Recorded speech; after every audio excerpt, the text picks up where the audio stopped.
These three terms seem confusing, but I will give you the clear difference between the definitions, one at a time. Formerly classified as a mental ailment, a sadistic personality disorder is now more commonly seen as a way of life, a personality quirk, or a feature. Sadism is the practice of humiliating or inflicting pain on another person for one's pleasure, whether sexual or otherwise. Sadistic people like suffering others and look for ways to do so. A sadistic personality is characterized by, among other things, the desire to cause pain in others and the enjoyment of seeing others suffer. No sense of regret. Refuse to be accountable for their actions. They enjoy the thought of people suffering. They believe it is okay to hurt people and fantasize about doing so. Regular sadists lack empathy and are internally driven to harm others. However, given that such activity would typically be met with societal condemnation or punishment, they are unlikely to engage in unlawful or harmful behaviors. Even though everyday sadists share the same lack of empathy as classic sociopaths, they are not viewed as a threat to humanity in the same manner. Formerly classified as a mental ailment, a sadistic personality disorder is now more commonly seen as a way of life, a personality quirk, or a feature. In its most extreme form, a sadist will attempt to cause suffering to another person to experience the psychological gratification that comes from doing so. This is the main characteristic of sadism.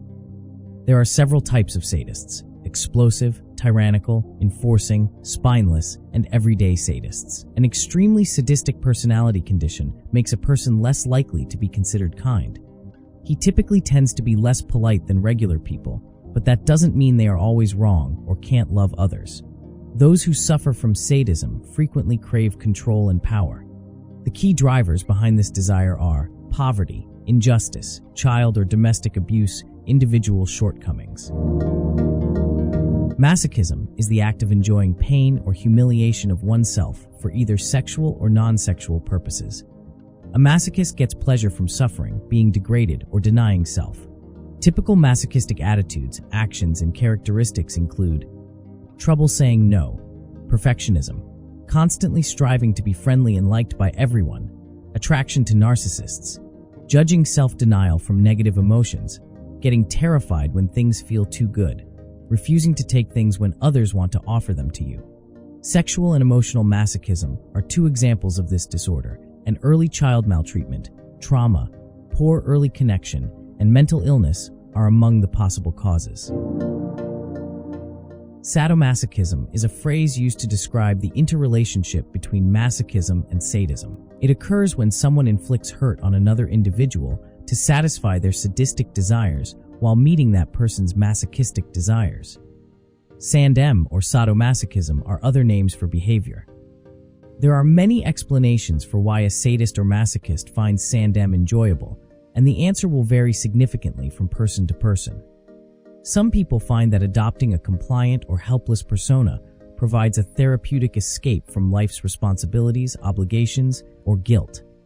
Others may experience childhood-like sensations of care and security when subject to a powerful, dominating presence.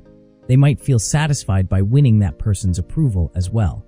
A sadist, in contrast, might take pleasure in the feeling of influence and control that comes with taking the lead, or they might find enjoyment in the masochist's pain through vicariously experiencing it. However, it is unclear what eventually or how that connection develops between these emotional experiences and sexual pleasure.